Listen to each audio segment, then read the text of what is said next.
अब आते हैं अपने देश में और अब बात करेंगे उस नफरत की जिसने त्रिपुरा के 24 साल के एक युवक की देहरादून में जान ले ली।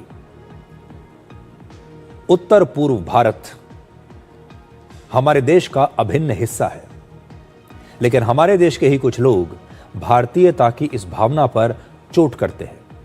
और हम ऐसा इसलिए कह रहे हैं क्योंकि उत्तराखंड की राजधानी देहरादून में त्रिपुरा के 2 भाइयों के साथ जो हुआ वो बहुत ही चिंताजनक बात है।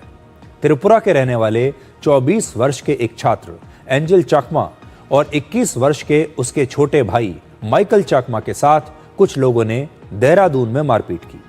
पुलिस के मुताबिक 9 दिसंबर को जब ये दोनों भाई बाजार में कुछ खरीदने के लिए निकले तो वहां कुछ लोकल युवाओं के साथ उनकी बहस हो गई। इसके बाद एंजल चाकमा के पिता तरुण प्रसाद चाकमा का कहना है कि हमले से पहले आरोपियों ने उनके छोटे बेटे पर नस्लीय और आपत्तिजनक टिप्पणियां की और जब उसने इन टिप्पणियों का विरोध किया और कहा कि वो भी भारतीय है तो फिर उन लोकल लड़कों ने उस पर हमला कर दिया।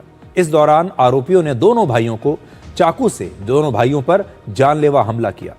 इस मारपीट में एंजल चाकमा गंभीर रूप से घायल हो गया और इलाज के दौरान 17वें दिन यानी 26 दिसंबर को अस्पताल में उसकी मृत्यु हो गई। एंजल चाकमा देहरादून की एक यूनिवर्सिटी से MBA कर रहा था और अपने छोटे भाई माइकल चाकमा के साथ रहता था।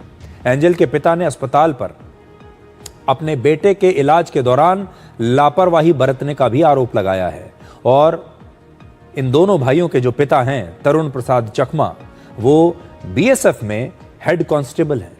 सोचिए, एक सुरक्षाकर्मी, एक सोल्जर जो भारत के लिए सरहदों पर खड़ा हुआ है, उसके बेटों के साथ इसी देश में अगर ऐसी बात होती है तो यह कितने दुख की बात है।